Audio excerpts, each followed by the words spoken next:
మోకాళ్ళ నొప్పులు ఉన్న వాళ్ళు కానీ, మోకాళ్ళలో గుజ్జు తగ్గిన వాళ్ళు కానీ, ఎముకలు బలంగా లేకుండా కాస్త పెలుసుగా ఉన్న వాళ్ళు కానీ ఈ సూప్ తాగితే చాలా హెల్తీగా ఉంటుంది. ఆల్రెడీ అర్థమైపోయే ఉంటుంది. అదే అండి మేక కాళ్ళ సూపు.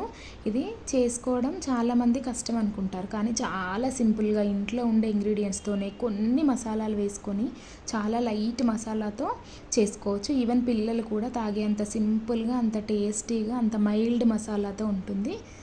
చేసుకుందాం రండి. దీనికి ముందు కుక్కర్ గిన్నె పెట్టుకొని అందులో ఒక 4 టేబుల్ స్పూన్స్ వరకు ఆయిల్ వేసుకోండి. దీంట్లో ఆల్రెడీ మేక కాళ్ళలో అందులో కూడా కాస్త ఆయిలీగా ఉంటుంది కదా, అందుకని మరీ ఎక్కువగా అవసరం లేదు.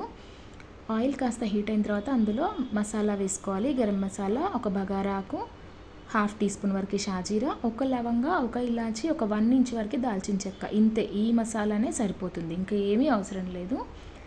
అండ్ ఇది కాస్త ఫ్రై అవ్వగానే ఇందులో ఒక 2 పచ్చిమిర్చి ముక్కల్ని పొడవుగా చీల్చుకొని వేసుకోండి.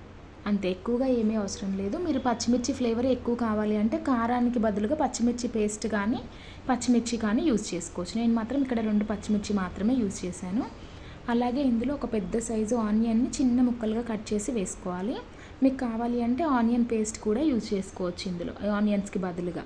ఇవి కాస్త లైట్గా ఫ్రై అయిన తర్వాత ఇందులోనే ఒక గుప్పెడు వరకు పుదీనా ఆకుల్ని సన్నగా కట్ చేసి వేసుకోండి. దీని ఫ్లేవర్ చాలా బాగుంటుంది. అలాగే ఒక 2-3 వెల్లుల్లి రెబ్బల్ని అలా సన్నగా తరిగి వేసుకుంటే సూప్లో చాలా ఫ్లేవర్ఫుల్గా ఉంటుంది.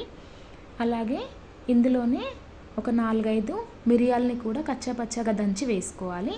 నేను ఇక్కడ 1/2 టీ స్పూన్ వరకు పసుపు వేశాను. అలాగే 1 టీ స్పూన్ వరకు అల్లం వెల్లుల్లి పేస్ట్ కూడా వేశాను, బట్ ఆ క్లిప్ మిస్ అయిపోయింది. ఇప్పుడు నీట్గా కడిగి పెట్టుకున్న కాళ్ళని, ఆ ముక్కల్ని అందులో వేసి అవంతా వాటికి పట్టేలాగా ఫ్రై చేయాలి. వీటిని ఉప్పు, పసుపు వేసి బాగా కడిగేసి సాల్ట్ వాటర్లో ఒక 10 మినిట్స్ కనుక నానబెడితే ఆ పైన ఉన్నదంతా డస్ట్ అంతా వెళ్ళిపోతుంది. ఒక 10 మినిట్స్ మూత పెట్టేసి ఫ్రై చేసుకోవాలి.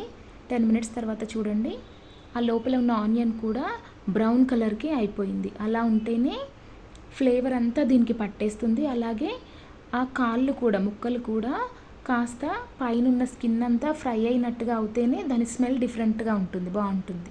ఇప్పుడు ఇందులోనే సూప్కి సరిపడా కారం వేసుకోవాలి. నేను ఇక్కడ 2 టీ స్పూన్స్ కారం వేశాను. అలాగే 1.5 టీ స్పూన్ వరకు సాల్ట్ వేశాను. ఇప్పుడు ఇందులోనే ఒక 2 టీ స్పూన్స్ వరకు ధనియా పౌడర్ వేసుకోండి. మీరు కావాలి అంటే ధనియాలు కూడా వేసుకోవచ్చు, దాని ఫ్లేవర్ కూడా బాగుంటుంది.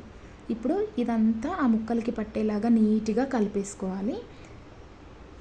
ఇలా కలిపిన తర్వాతకి ఒక 10 మినిట్స్ వరకు మూత పెట్టి పక్కన పెట్టేశారు అంటే ఆ మసాలా అంతా ముక్కలకి పడుతుంది. తర్వాత ఒక 1.5 లీటర్ వరకు వాటర్ వేసుకోవాలి.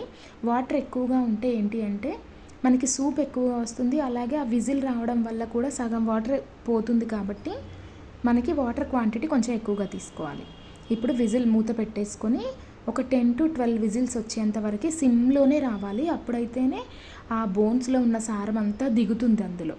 అలా వచ్చిన తర్వాత విజిల్ అంతా ఆవిరిపోయిన తర్వాత మూత తీయాలి.